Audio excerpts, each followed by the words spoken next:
কাজী সাহেবের সামনে কেউ 200 বছর আসতে পারবে, কিন্তু ঢাকা বিশ্ববিদ্যালয় কিন্তু ওনাকে মূল্যায়ন করেন। আপনি দেখেন অনার্স কোর্সে গিয়ে দেখেন কি ওনার লেখনির মাধ্যমে তো আমরা 71-এ তারা ওই লৌহ কপাট এটা যে উনি যে লিখছেন এটা দিয়ে তো স্বাধীনতার যুদ্ধের একটা উনি পথ দেখিয়ে দিয়েছে।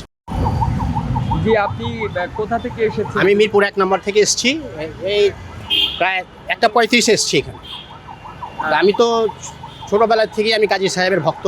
ডিবেটেও আমি যখন ক্লাস 9-এ যখন স্টুডেন্ট ছিলাম, ফরিদুদ্দিন স্কুলে আমি বাংলা পুরনো ঢাকা ফরিদুদ্দিন স্কুল থেকে আমি এসএসসি পাস করেছি, ইন্টার পাস করেছি বোরহানুদ্দিন, আর গ্র্যাজুয়েশন করেছি ঢাকা কলেজ থেকে।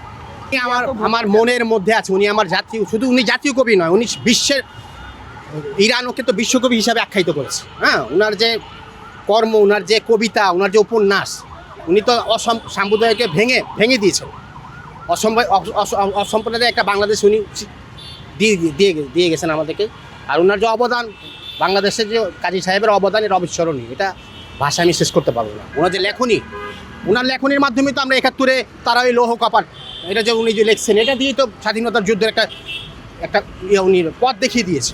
হ্যাঁ, ওনার সারাটা জীবনও যদি ওনার কথা বলি, ওনার যে গুণাবলী গাই, গান গাই, কিন্তু ওনার গুণ শেষ হবে। এটা তো আমার মুখস্থ। তারপরে বিদ্রোহী কবি, আমি বিদ্রোহী রণাকান্ত, আমি কি বলবেন এইটা বলবেন? আমি গাই সাম্যের গান, মানুষের চেয়ে বড় কিছু নয় কিছু মহিয়ান। দেখেন উনি কি কথাটা বলেছেন।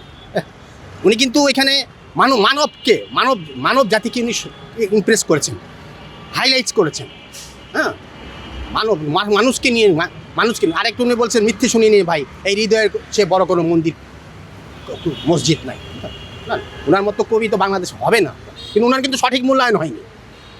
ওনার কিন্তু এদেশে সঠিক মূল্যায়ন কিন্তু দেয়নি, ইভেন কি ঢাকা বিশ্ববিদ্যালয় দেয়নি। আবার কবর দিও ভাই, ইস যেখানে মুয়াজ্জিনে আজান শুনতে পাই, সুবহানাল্লাহ, আমার লোম দাঁড়িয়ে গেছে।